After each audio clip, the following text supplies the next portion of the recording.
I've actually done enough of the personality tests and things of that nature, and heard it from enough people in the world of sales that I am very trustworthy to people. It feels weird for me to it feels like a brag saying it, but I generally, people find me trustworthy, which goes a very long way in all things sales. And as a lot of the gurus of the world will tell you, everything is sales. So, being trusted is kind of, I think my gift, I guess, is what I would say. But other than that, I wouldn't consider myself to be an awesome closer or hard salesman or anything like that. It's just, I think I just come off as genuine generally. All right, guys, here we go now. It is time to unlock more doors to deals.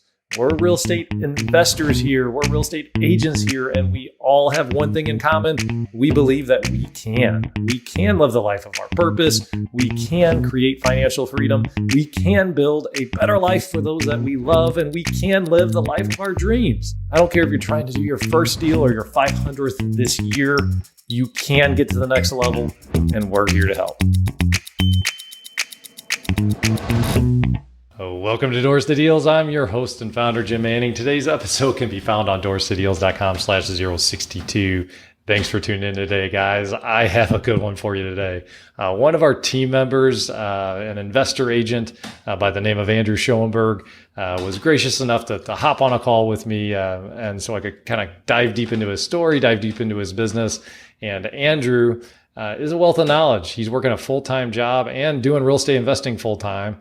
He's figured out a way to get so quick and so efficient at really both roles that he's able to really get the output of two full-time roles in the same amount of time as what one person traditionally could do. So this guy's doing things at a high level, guys, and he's making great income, has a tremendous amount of doors, a tremendous amount of rentals, and there's a lot that we can learn from him. And I'm really appreciative that he was able to hop on a call with us for me to be able to pick his brain. And so before we get started, a couple public service announcements. If you need some cash for some deals, we lend out cash for people investing here in St. Louis. If you're looking to wholesale, we'd love to buy your house and also help you put together a deal that maybe you think is dead. Then finally, agents, we have a lot of resources for you too on whether you can increase your value proposition for some investor clients that you have. If you want to start investing yourself, how we can unlock financial freedom for you. And all this information, all you have to do is just go to doorstodeals.com/062 to find the links and get started with all that. So, okay. Public service announcement is over. Let's get going on the interview, guys. All right. What's up, guys? Jim here again. I got Ryan as the co-interviewer. It's been a little bit. You bailed on a couple episodes here recently, but he's back. I couldn't bail on Andrew. Yeah, I couldn't bail on Andrew. So Andrew's a expansion agent on our team, part-time investor, part-time agent. And Andrew, I got to be honest with you. I am impressed with you. I always have been. You just effortlessly do a couple million in sales as an agent, and you're buying all these rentals and things like that, and you have this other full-time gig. So I've been excited about this. I appreciate you being on, and I'm really interested to kind of learn how you do what you do and how you're able to be so successful on a part-time basis. So that's going to be something that I'm interested in. So for those of us that don't know you, can you give us just a quick kind of background and introduce yourself? Yeah, sure. Thanks for all the compliments. I appreciate it. Background stuff. I guess investing wise, started buying in 2015. Well, we got it under contract in 14, closed in January of 15.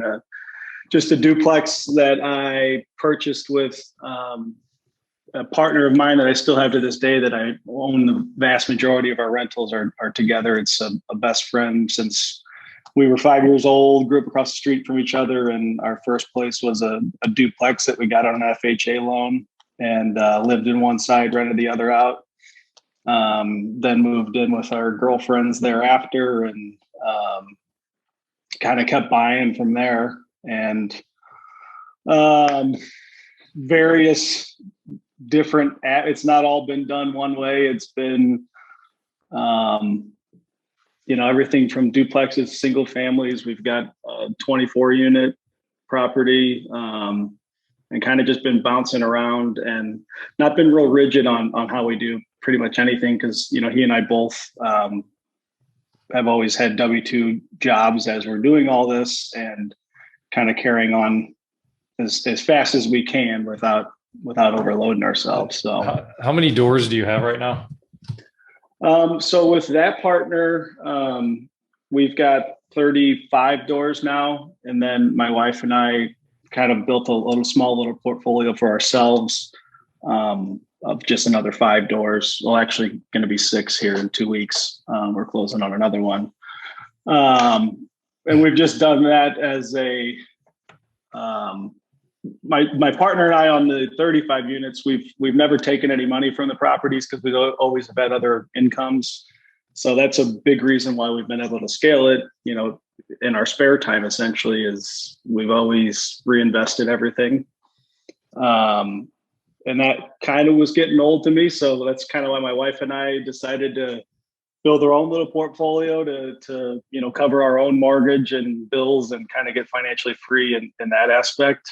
And my partner has done the same on his own.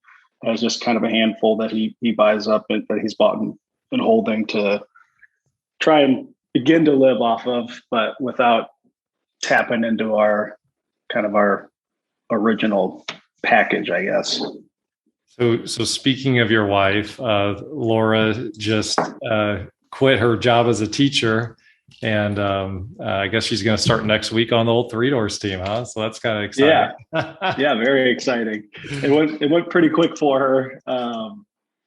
That whole her quitting her job and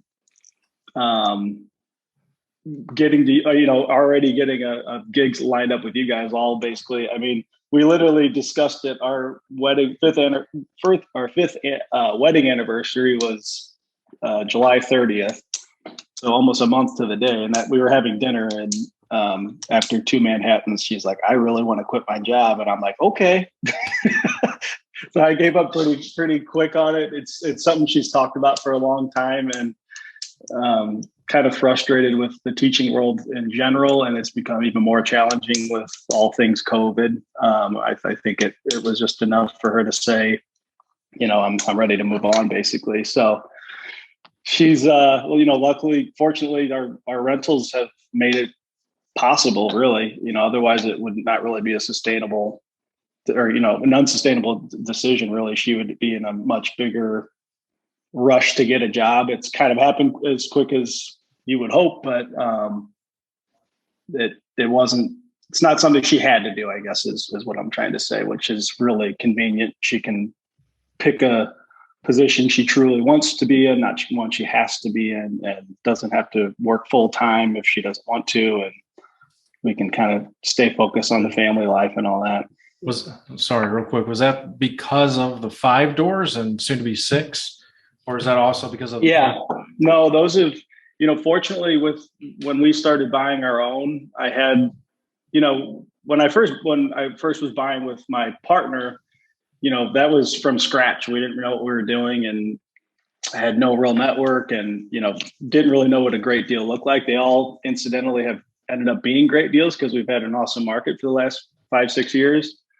But when my wife and I have bought ours, I've kind of cherry picked, what I haven't found to be like really just awesome deals. And they cash flow enormously. And we just, they're all on 30-year notes, which is great. So the mortgages are all fixed forever, and we're not dealing with commercial lending. So those, with those 5 or 6, 5 soon to be 6, we've been really kind of moved mountains, it feels like, as far as how lucrative they've been compared to like my first 5 deals that I did with a partner.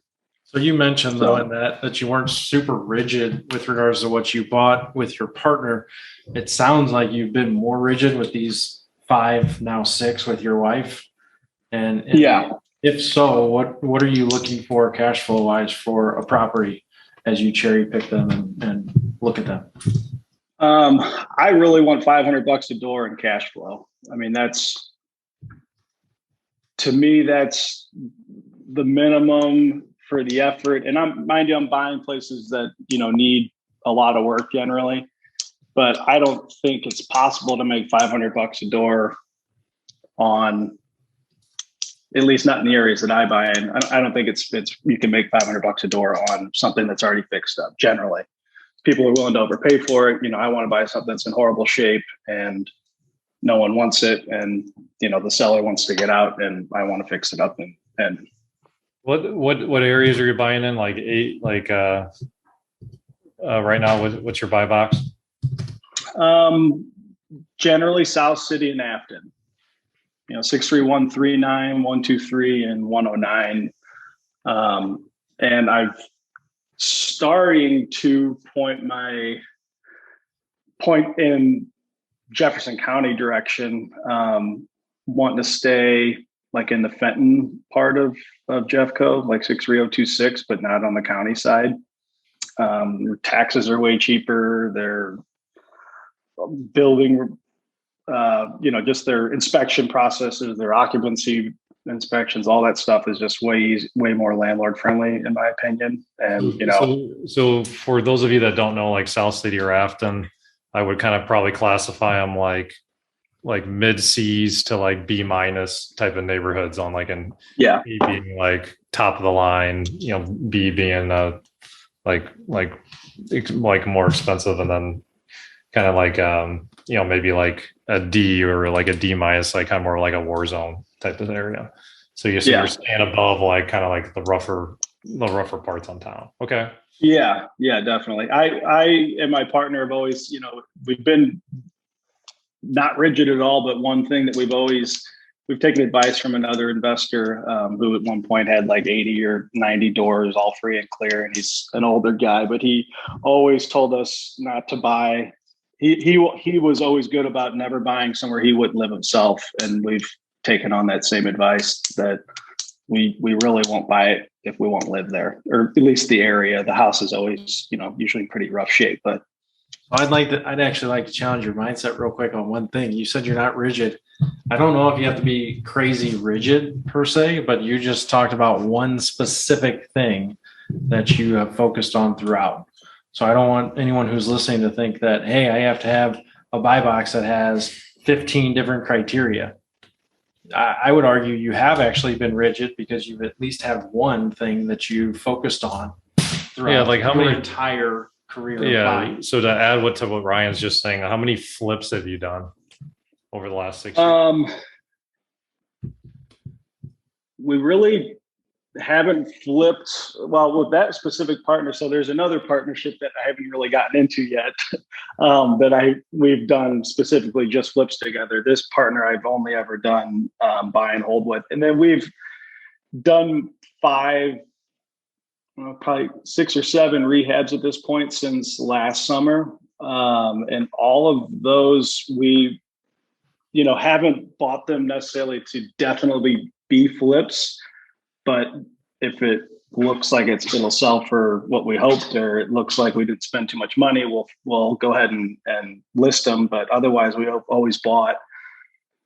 When we're rehabbing, we always buy with 2 exits of being able to either rent it or to sell it. And it's one of those things that we usually don't make the decision until we're about a month out from finishing the rehab itself, if we're going to keep it or sell it. Gotcha. So you're doing it where it makes sense. So then as far as that goes, I mean, you're still pretty darn focused. Think about all the ways to make money, guys. Like just in flipping alone, there's you can do like a new builds to sell to an end buyer. You can do additions. You can do tax credits. You name it. There's other different avenues to just on flipping. So you're really focused on the buy and holds, the cash flow. And if you have a buy and hold that you may want to cash in on a market that's hot and you can make a certain return on it today, you're okay with that. Yeah, exactly. Yeah. I mean, and, the other partnership's kind of a shorter version of it. It's a partner that he basically was putting up all the money. He's the actual owner of the properties. I'm finding the properties. I'm, going through all the permitting processes, seeing the rehab through, and then listing it on the back end for a percent of the profit, essentially. So, that has been the main reason I did that, was to essentially learn on another person's dime. And that was part of the offer when he and I came to an agreement, was that, he's like, you're going to learn how to do this on my dime, because prior to this, we weren't really, my buy and hold partner, he and I really weren't doing rehabs on, other than things we had to do when as rentals needed, new floors or whatever, but it was no real intention on it.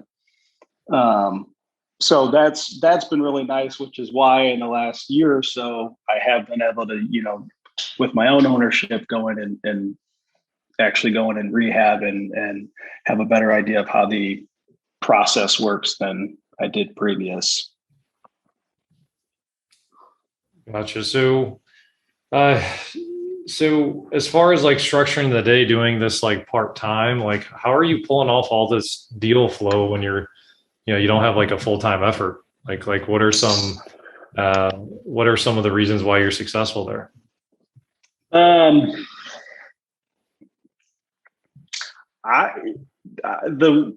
The strange thing when I think about like, a lot of the other stories of people you've had on that you've interviewed, and, a lot of people I talk to, that's when I say I haven't been rigid on anything. I don't have like a set time of day that I do one thing or the other. It's most of my business is organic. My agent business is primarily friends and family that are referred to me.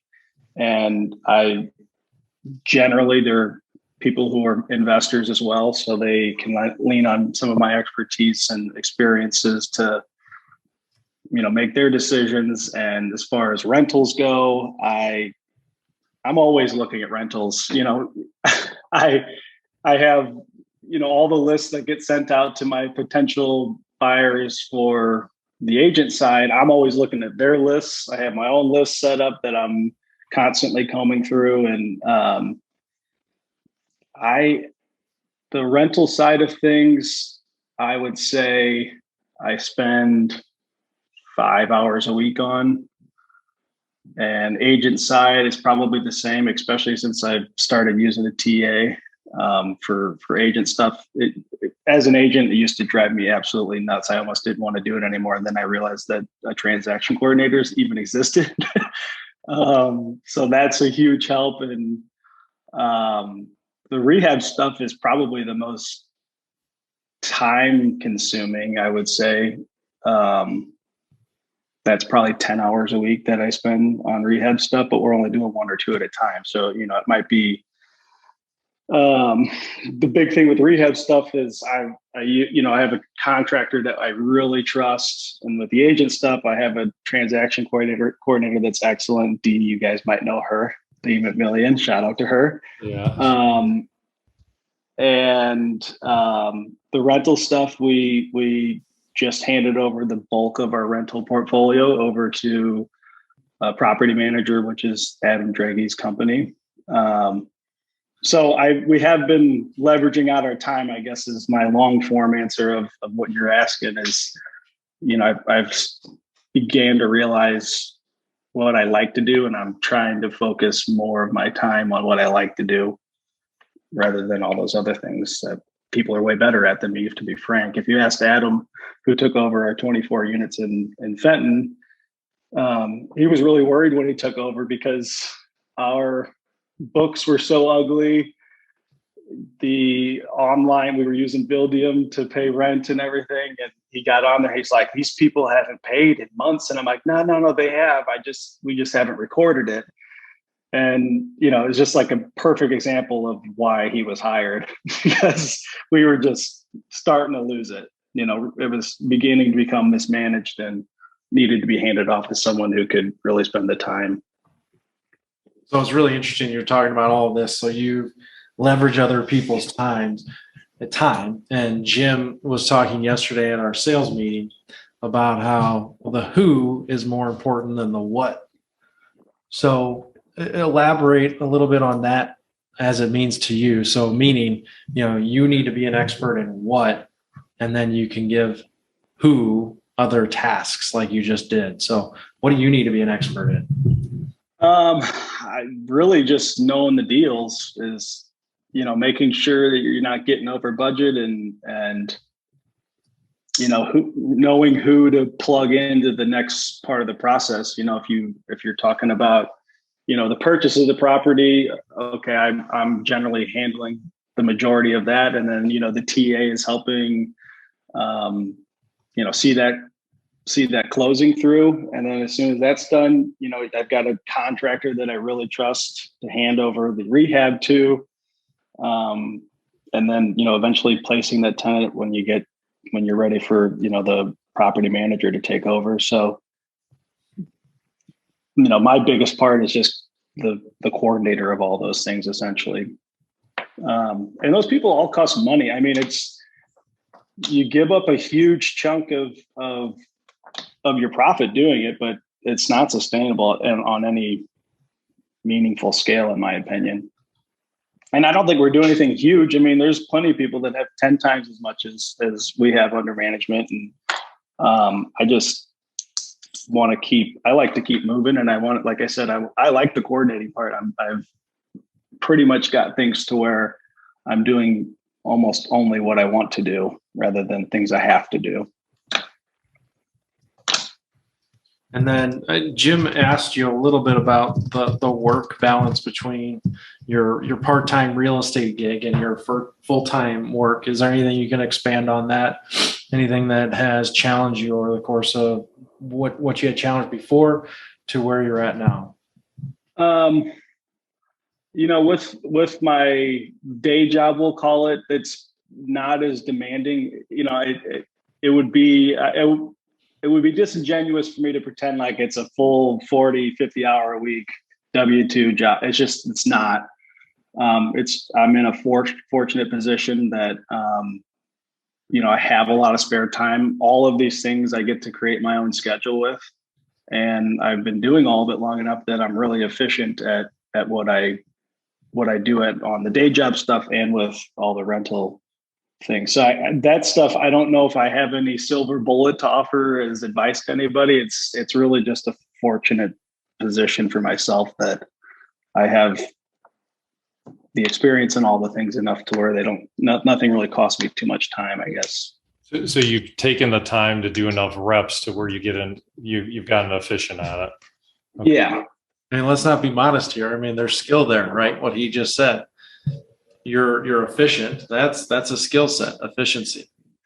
Mm-hmm. It's almost laziness. I so badly don't want.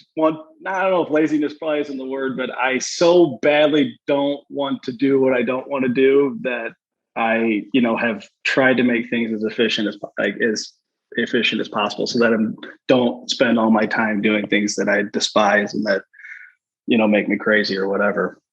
And that again, though, there's a lot of people out there that don't have that same, you call it laziness. I mean, it's a drive to be lazy. So there's drive to be, you're quote unquote lazy. I know David Dodge, he's quoted as one of the, if you don't know Dave, he's been on here and he's quoted as, he wants to be the laziest person you know. So he will literally do once he gets into anything that he's doing, he wants to find a way to automate effectively everything. Yeah. Which is what I kind of just heard from you. Yeah. I feel like that's like part of what being an entrepreneur is a little bit about, finding your own unique genius and getting the right team members around yourself to be able to do it. Ryan and I have a mentor, Mark King's his name. He's actually the right-hand man of Gary Keller now. And I don't know how many thousands of people Keller Williams has, but he's like number 2 or number 3, the president of like the whole company. Right. And he said it all the time too. When he looks at an idea and opportunity, he says, okay, well, how do we do this the easiest, laziest way possible? And how does water flow, right? Water flows, it tries to find the path of least resistance. Thank you. So there's a there's a lot of wisdom in this, guys. And to put what Andrew's saying in different words is like, I think each one of us has our own unique genius zone. And part of our jobs is to discover where our unique genius lies and to spend time bringing that value to ourselves, to our companies, to the world, and delegate out the rest of it. I mean, so Andrew, I love what you're doing, man. So really the secret's been refining things to efficient processes and then getting the right people around you to help you kind of keep in your zone. So like, what are you, so are you really good at sales then? Like, what do you think your unique genius is? Yeah, I've actually done enough of the personality tests and things of that nature and heard it from enough people in the world of sales that I am very trustworthy to people. It feels weird for me to like, it feels like a brag saying it, but I generally, people find me trustworthy, which goes a very long way in all things sales. And as a lot of the gurus of the world will tell you, everything is sales. So, being trusted is kind of, I think my gift, I guess, is what I would say. But other than that, I wouldn't consider myself to be an awesome closer or hard salesman or anything like that. It's just, I think I just come off as genuine generally. You know what's interesting is like I grew up thinking that salesperson was like a dirty word. My parents were like a teacher and like an IT middle class family, and I thought like one of my buddies is like kind of a little bit more. He'd do gel in his hair. Yeah, I'm talking about my buddy Brian, like the best man at my wedding. And they'd always say about him, oh, he's going to be a salesperson. And I'm a little more awkward. I'm not, he's like smoother, like, he can really like influence people like that. And when I assess out as a mega agent, a mega agent on the agent side, or like a top performing salesperson too. And it took me literally, like, salesperson was such a dirty word. It took me like 5 years to realize that I was in sales. Like when I started my own business, like I was in denial about it. And I think what it is though, is like what I've found is that the best people, the most successful people, it's not that influential, slick talking person. It's the person that can build the rapport, build the trust, and just connect with people and then truly listen to give them what the best solution is to their problem. So, I mean, Andrew, it feels like that's like really your style. And I think that's what a great salesperson does. Yeah. Yeah. And I mean, it's not been like, there's great salesmen that have made a ton more money or been way more successful, whatever, but I've always just kind of done everything to seek that freedom and to seek the ease. So I've never, gotten real devoted to any schedule of any sort that may have served me better. I might thrive in that kind of structure, but I just want the freedom, really. So your driving force is the freedom. Yeah. Oh, totally. I mean, I so badly don't want to be told what to do. Like when I meeting with city inspectors drives me absolutely bonkers. Like, even though they're well intentioned and they're there for, they have their purpose in the world, but I don't have like a problem with authority. I wouldn't say that. I want things to be on my own terms, I guess, is what I seek the most. Just to real quick circle back, you said you're good at being trustworthy. People do business with the people they know, like, and trust, just like what Jim was saying. So trustworthiness is absolutely sales, which is why you've had the success you've had. Yeah. So, I mean, as far as like your sales process, like, is there anything else about your style, anything else that you do that's helped you do all these deals? Hey there, if you're looking to get the ultimate edge for your real estate investing company, go to dorseydeals.com/invest for more information. Just so you know, a high percentage of the people that we interview on this podcast are actually already Three Doors Network members. And our network members have a lot of extra resources. They have access to an online training vault with over 3 years worth of content in it. They have access to vendor savings like our Home Depot discount that's literally saved thousands of dollars for members. And we have a weekly group coaching call, and we have a lot of other great things as well as part of the Three Doors Network. So make sure that you check it out on doorstodeals.com/invest. Yeah. So, I mean, as far as like your sales process, like, is there anything else about your style, anything else that you do that's helped you do all these deals? No, not in jet. Like there has been another lucky portion of, I come from the roofing industry, so I've found myself in a lot of homes. I found myself in a position that I've accidentally found people that are about to sell or have a small portfolio of rental properties that they want to unload that I've kind of fallen in the lap of, and generally they're older people. So I would say that that's been a big help, that generally older investors, and I could see myself doing the same thing, older investors want to kind of hand the torch off to the younger guy. And I think that's been a big help. Like I'm just thinking some of our bigger deals, like the 24 units that we have in Fenton, started as a 12 unit, and it was a couple in their 80s that had owned it since 1992, and I put a new roof on it and asked if they wanted to sell it, and the rest was kind of history. And then they gave us the phone number of the person who owned the 12 unit directly next door that shared a parking lot, and it was almost the same situation where it was an older person ready to divest, and so there's definitely a bit of luck involved with the acquisition stuff. And then sales side of things, I mean, it's really just been like my own pragmatism from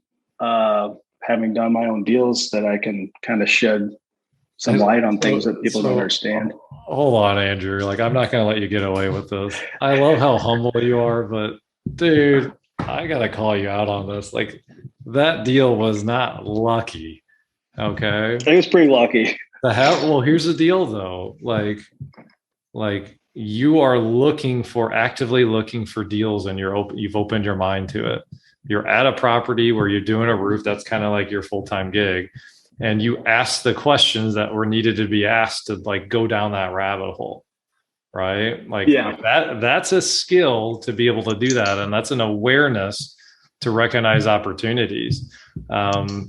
The opportunities are all around us, guys. You guys literally could be standing in line at Starbucks or standing at line at the grocery store, and the person next to you could have a house that they want to sell. Literally right there, and they just walk right by you. And like that's a skill set to be aware and just to talk to people and open up conversations. So yeah, I mean, it was fortunate timing. They had to sell it and everything like that, but you asked the question, man. Yeah. Got the result. And I will say that deal just had so many, I guess you're convincing me that I guess I can take some of the credit. It wasn't all just up the luck. The more I think about it, because I mean, a little deeper dive into like that deal. Well, I guess it's two deals in itself. It started with the one couple. They, I thought we got it. Well, looking back, we had an excellent price on it, and we didn't really have the money for the down payment. So we got a family member. So I'm just going to give it like full circle how great this ended up being. It basically comes out to where we almost got the building, or 24 units for almost free. Or, well, I say free as in no down payment into it. We bought the first building and had a family member loan us the vast majority of it. It was a $60,000 down payment. We got $55,000 loaned to us from a family member who took out a second mortgage on it and everything. And had to pay interest on that. It was not given to us or even given or loaned to us for free. We then bought the next one, the 12 family next door to it, and that woman had no mortgage on it, and she we did a $10,000 down payment on a $450,000 purchase, and she owner financed it to us. We then got the bill. We initially managed those buildings really well. It kind of fell off before we gave it over to property manager, but the rents were so low because both of those previous owners had no mortgages on the property, and we're raising rent like $5 and $10 a year since 95, and so rents were really low, and we're spending $3,000 in each apartment basically as they came vacant, and fixing them up and raising rents from $425 to $550 and $600, which is a huge gain for like the value of the property. And we eventually refinanced both of them on one loan and paid off the family member that had loaned us the money, paid off the owner finance portion, and walked from closing with like a $3,500 check. So we really had only put $10,000 into the second building as our down payment, and got $3,500 back at closing after we refinanced and gave everybody their money back. So how much are those? What's that building cash flowing for you? Like, do you know some of the numbers? Yeah, it's tough to say now because it was mismanaged for a little while. But I mean, generally they can make about $1,500 per building, so that they should make about $3,000 a month. I would say $2,000 to $3,000 depending on turnover and all that jazz. But gotcha. I anticipate to get a lot better because those rents are getting to the upside, and it's kind of been a unicorn deal for us. So real quick to expand on what Jim was saying, all for $7,000 down payment. Sorry, there was a little bit of a lag. Real quick to expand on what Jim was saying. I don't know if you've heard this, but success is 90% effort, 10% skill.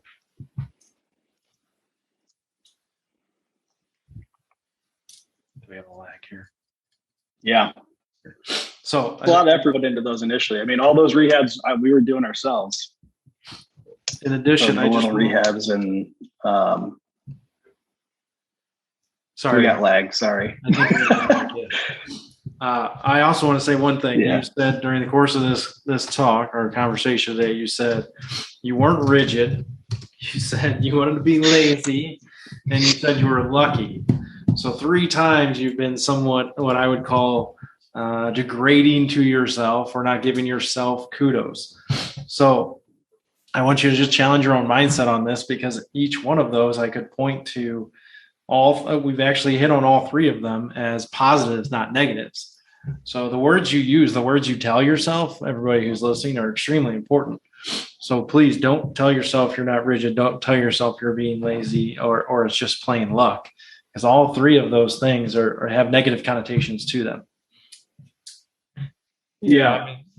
I mean, and you could replace, I think, yeah, the thing with luck is you're not really like taking ownership of like your part in it, right? Like, it's like, oh, I just got lucky. Well, there's a lot of it that you did control, right? But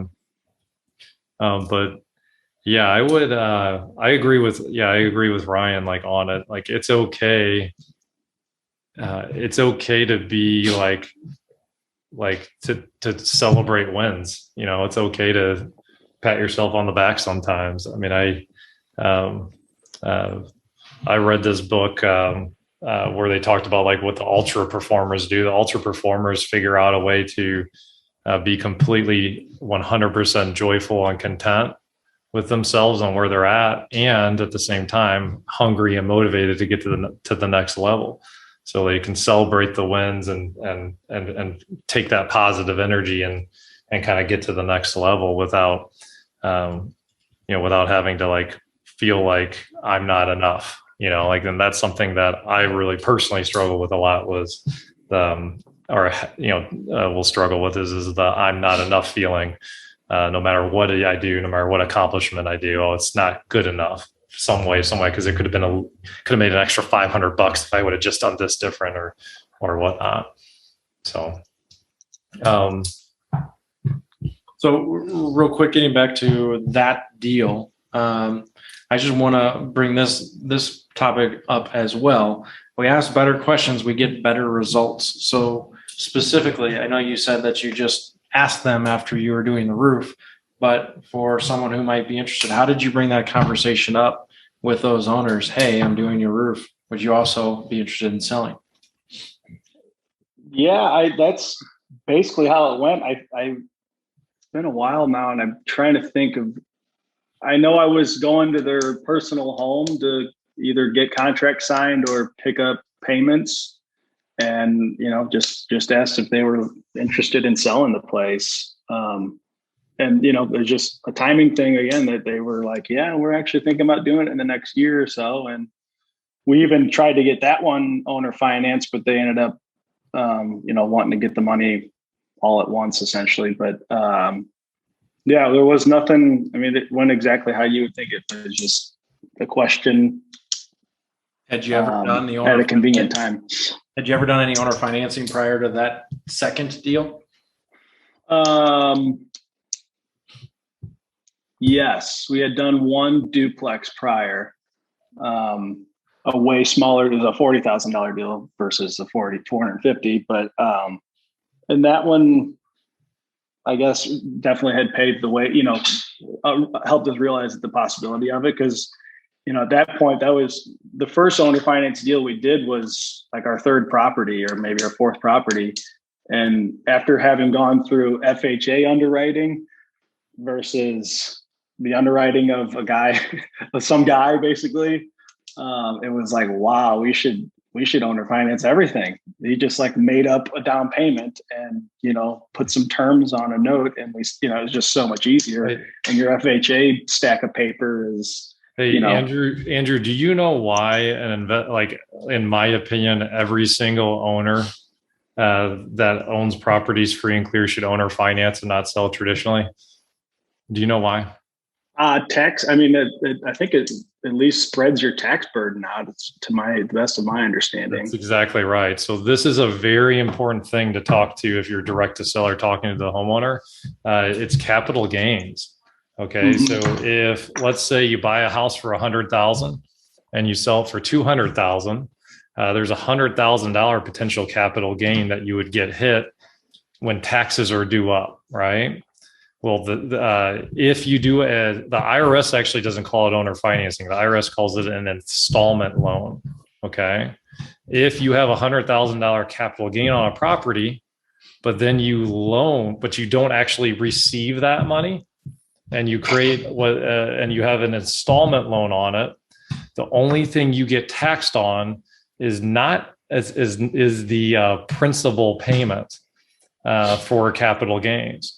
So I ran the numbers for a buddy of mine who's owned a property since the 90s, and the spread was $440,000 in capital gains versus $752 in taxes that would be owed through capital gains if you owner financed the property.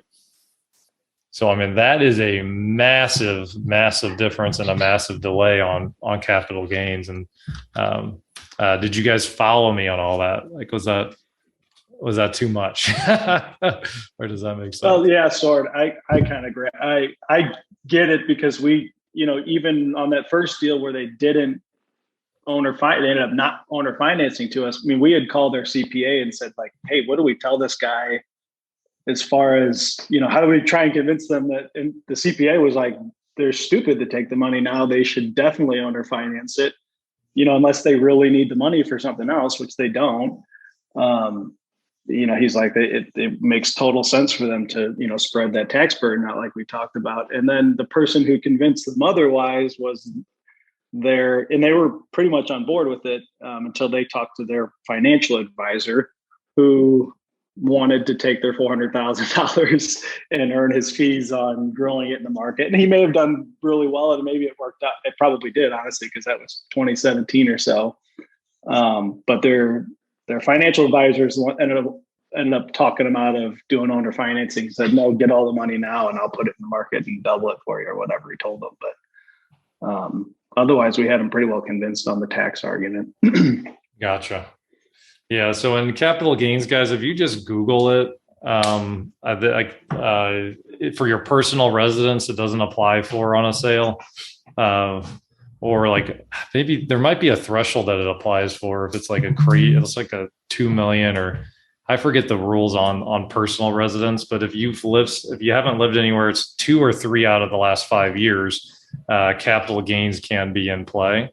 And like what I'd recommend you guys do is just kind of Google it to get familiar with it and like what the regulations are. That's typically all I do is if I get to a situation where this is applying, I'll just do a quick Google search to refresh my memory on the details and the logistics of it. But yeah, depending on your income bracket, I mean, it can be 20, 30% a hit on the profit of the deal. I mean, that's a lot of money to, you'd be excited about making 100 grand, but if you owe $30,000 in taxes, I mean, geez, Yeah, that hurts. it's a big thing that drives me away from flipping. It makes me want to just buy and hold everything. It's just such a burden. Not even just the taxes, just the recording of all of it, and to me, I almost would rather not anymore, unless it's a huge profit. We're really trying to keep everything we can. Well, in all reality, if we want to be the best advisors that we can to the people that we're serving, to other people in our community, I'm talking the real estate community when I say that, we're not going to gain long-term wealth by selling assets, by doing renovations. That is a good way to make a good income. And it's also not the path to financial freedom or to long-term wealth. So, I mean, it like you said, it can be a good income, but it's just that, an income. Yeah. And we've had, so Ron Phillips, we had an episode with him on here. I mean, he went so far as to even say, if you're a flipper, you're not actually a real estate investor. A flipper that's your job for income. What investors do is they take money and they put it into an asset to give them a return. So, yeah, I spend way more time on rehabs than I do on anything else, it seems like. Yeah. And I'm not even doing the rehabs myself. It's just managing them. It's interesting. You say you like that, but you've also said during the course of this conversation that you really like looking for properties. So maybe I like both. I like the before and after, and the watching it become nicer, and I really do enjoy. So I don't anticipate stopping the rehabs. It's just flipping them at the end. Just becomes less and less enticing because you just have. We always 1031 all of the any of our proceeds. Yep. Anyway, but then you have the rigidity that I despise. Of you got to have it done. You got to identify in 45 days, close in 6 months. I hate that idea of being stuck having to spend your money, or you got to give a big chunk to the government. So one question I do have for you on these, it sounds like with your wife, the 5 or 6, that you've gotten those financed within your own name or utilizing some kind of 30-year note. Mm-hmm. Okay. So I just want to make sure that I want to make sure you, because we're talking to you and anyone who's listening, there's a misnomer here that you have to utilize your own name and utilize your own tax returns and income and things like that. There are absolutely lenders out there, and Jim and I can attest because we have refinanced almost every single property we own this year. There are lenders out there that will lend as long as it's an asset producing or an income producing asset. So on those deals that you're doing, don't think that once you get to that 9 or 10 that it's going to become more difficult. Because the money right now, institutional funds, they are so easy to get. It's just knowing the who, not the what. And you're finding that you can still get those 30-year terms on them still, or are they? Oh yeah, the notes that we refined almost everything in, they start at about 4.5. I just got quoted yesterday on the new one we're doing. We got quoted 4.25, and then yes, wow. It's a 30-year note. Yeah, that's great. So as far as your equity position on like the 35 that you have, Are you paying down? Are you using like a strategy to try and get to those free and clear as quickly as possible, or what are you doing on those? No, I don't think my partner and I are very much into the macro of the economy and spend a lot of time. And it just seems like the debt is better to have than paid off property. So we do some pay down.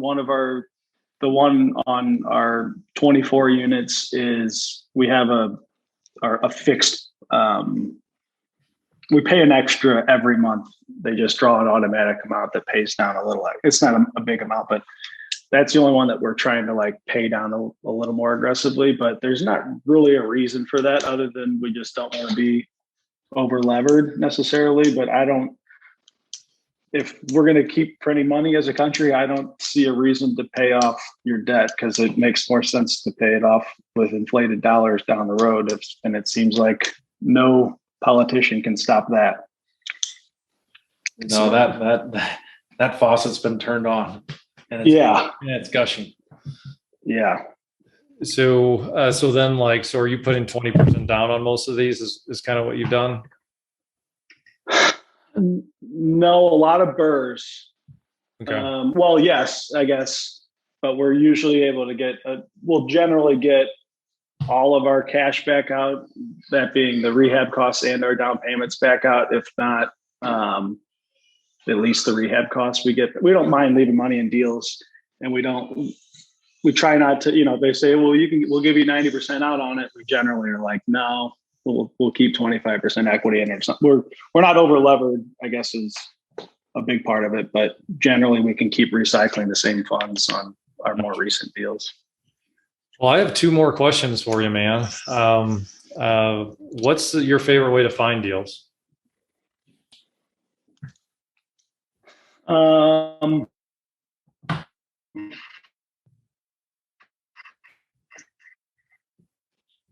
I've just always been the best. I don't know. I've explained my favorite deal being the apartments. I have another one that was, I guess, word of mouth, just like talking to people about it and organically coming up. Yeah, there's another one that we bought in Tower Grove South 4 years ago. That was just like an insurance agent I knew who had rental properties and was getting older. So I guess for older investors would be, those are generally the people that want out and want ease more than anything. And I like ease. That's another thing that drives me crazy about retail agent stuff is I think the inspection process of your standard retail sale is utterly absurd. The things that these inspectors are calling out, and even our own inspectors, and it's really frustrating to me. So I seek the ease of people who just want out, for the right price, of course. Yeah. And then, okay. So like you've been investing now for 6 years. Okay.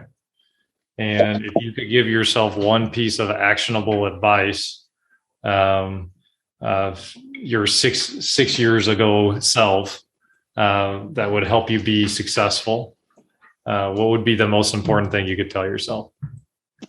Not necessarily. We should have bought everything we looked at in 2014. That's kind of, and that I recall at the time being, being a little scared about, we were not fresh, but, off the 2008 and 9 crisis, and the real estate was coming back in 2014 and 15 and just heading straight up. And we were cautious, like, whoa, we overpaying for this place.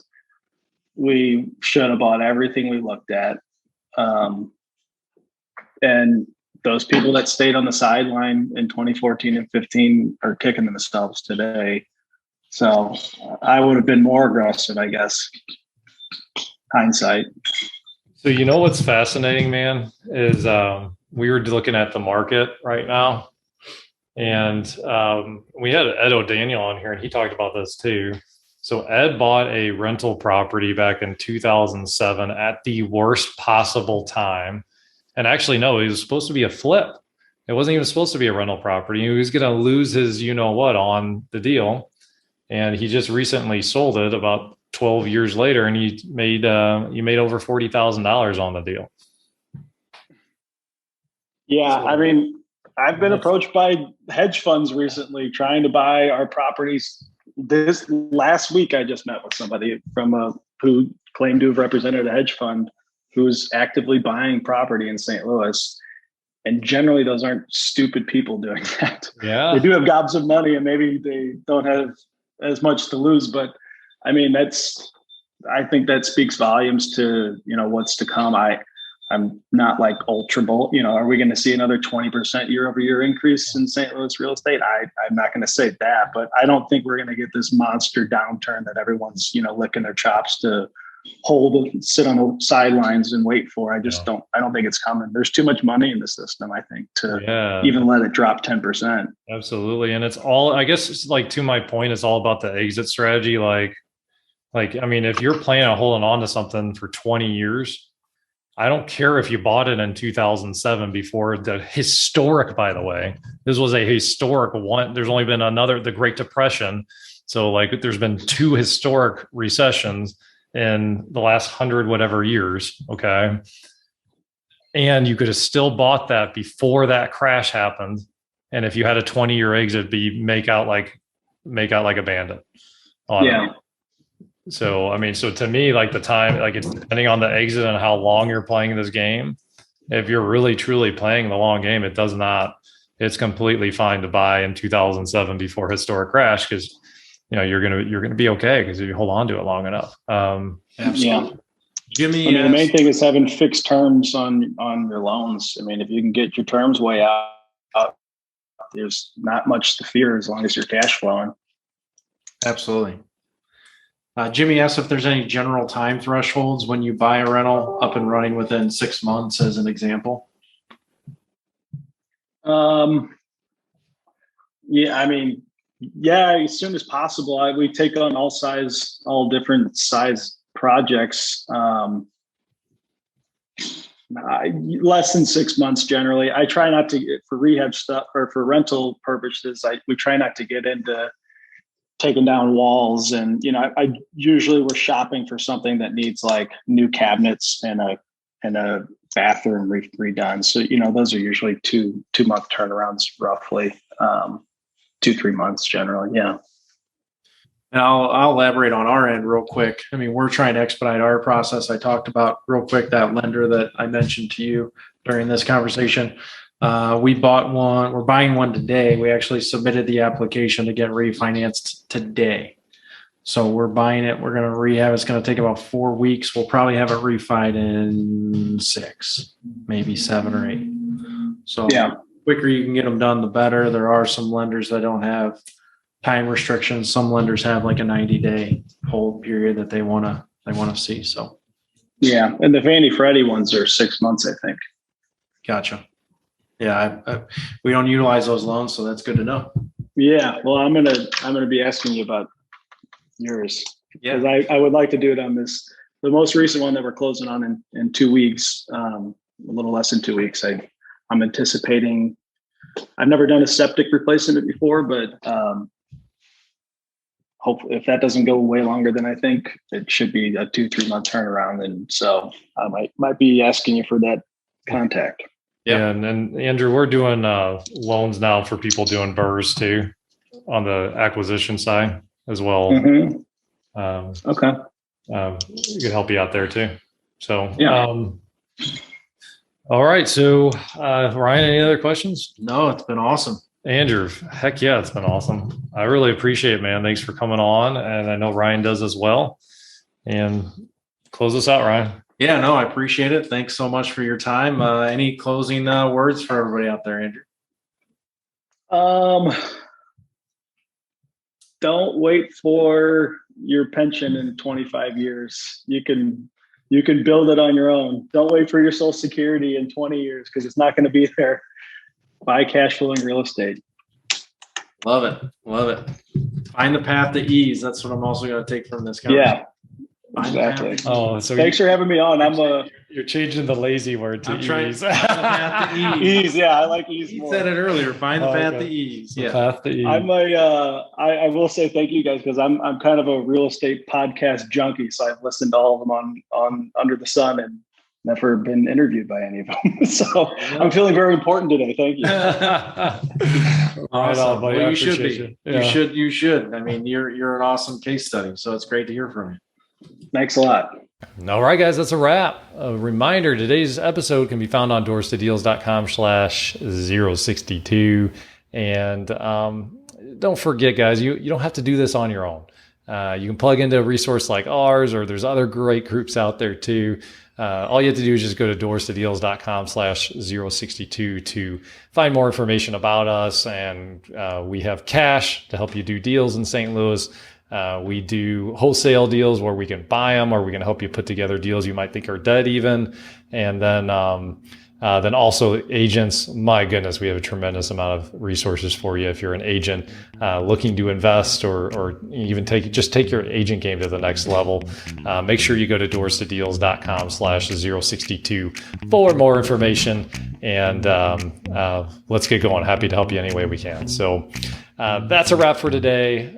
And don't forget, go out, live your purpose, and above all else, go after your dreams. Till next time.